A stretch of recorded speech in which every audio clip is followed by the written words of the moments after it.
Travel Titbits 65, and we're off to the airport again today. We're off to Cardiff Airport, so let's turn the timer on and see how long it takes us.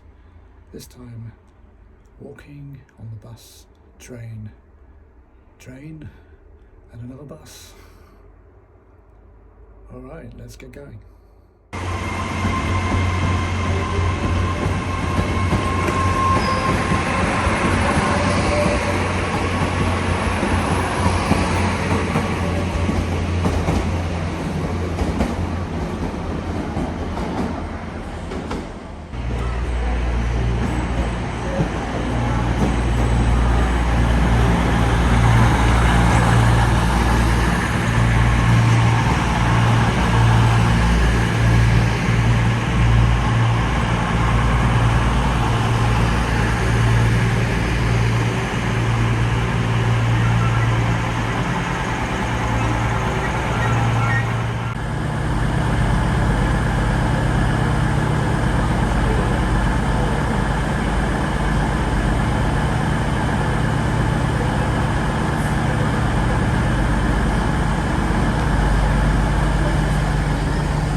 And now for the airport train.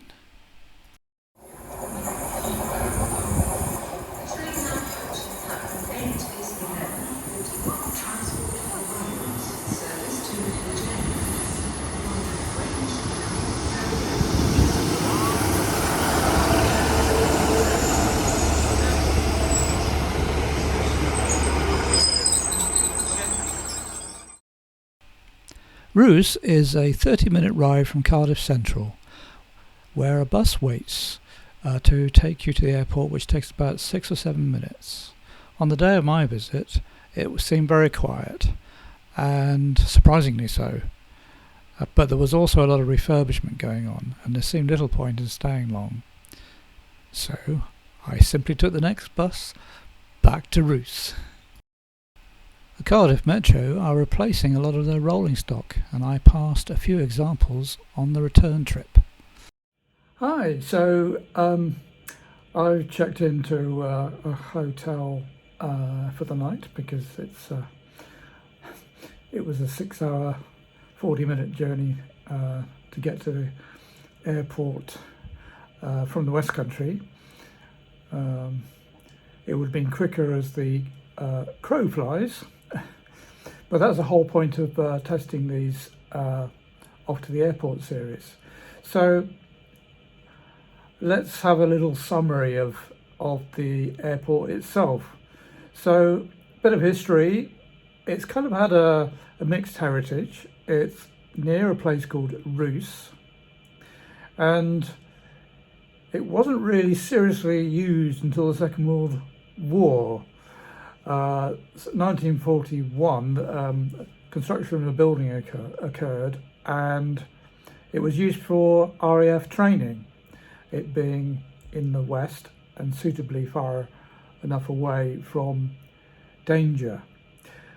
In 1942 it was completed and Spitfire training took place. After World War II, the area went into disuse, and by 1951 the site was abandoned. But it wasn't the end of the story, because by the time 1951 came around, 52, the airline Aer Lingus started a service to Dublin. Yes, so there was other airports in the area, and it was called the commercial Pengun Moors Airport, and that moved to the current site in 1954. In 1962, holiday flights really started going.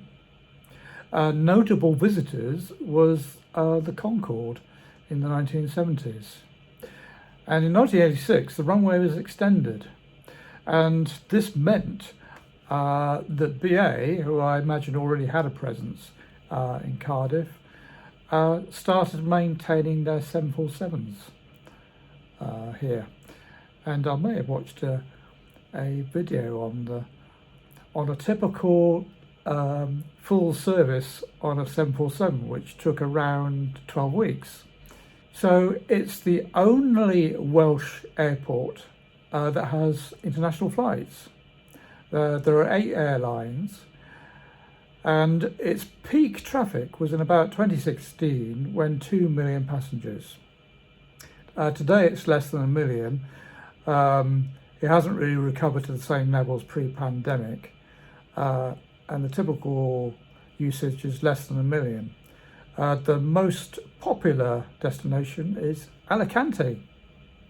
The rail options, it was difficult to assess to start with. So as you'll see from the photographs and short videos are included, there originally, pre-pandemic, there was an express bus from the bus station in Cardiff, but that hasn't been restarted. However, the Cardiff Airport website said you can come by rail to Roos International Airport rail station. So one wonders, I did wonder how good it would be. You know, would I just be dropped off in a remote location and have to wait hours for a bus? But actually, it's a well-run operation. 2 trains arrived there roughly within 5 minutes of each other. It's a split railway station, 1 platform each side of a level crossing, so there's no problem for passengers with suitcases, and the bus waits for both trains before departing to the airport, and it's only about a 5 or 6 minute journey to the airport from there. Roos itself is a much expanded place. I think it was a small town or hamlet.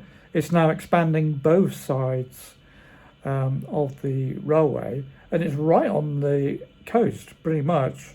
Where the station is, it's in a fairly high position, and today I could see right across to the West Country where I'd come from. As I say, as the crow flies, it was a lovely view today, and the bus driver was very friendly, and I said, is it a nice area? And he recommended walks and going on the beach and stuff. So yeah, it's not often that you have a chance to have a chat to the driver. So the only thing about the bus is it runs once an hour, and I suspect it finishes early because I had a look at how many flights there were today. Today's a Friday, and there was only, I think, 6, maybe 8 flights maximum for the rest of the day. The actual check-in area wasn't a lot bigger than say Exeter. It did have an upstairs kind of restrooms and a small Greggs, but it's quite obvious that there are some upgrades going on, so there are lots of boards and stuff. It was slightly like walking into an Egyptian tomb. Not that I've ever been in an Egyptian tomb, but hopefully when they finished it'll be a lot lighter and area than it is at the moment.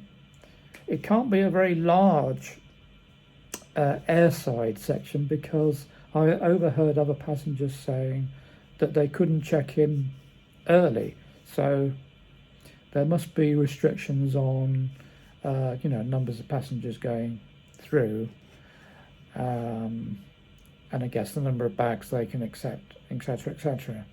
The main airlines, a bit like Exeter, is that TUI, the holiday airline, has flights from there. They had a flight going off to Corfu today. Ryanair operates flights, and the main 2 operators are Aer Lingus, going to Ireland, obviously, and KLM going to Amsterdam.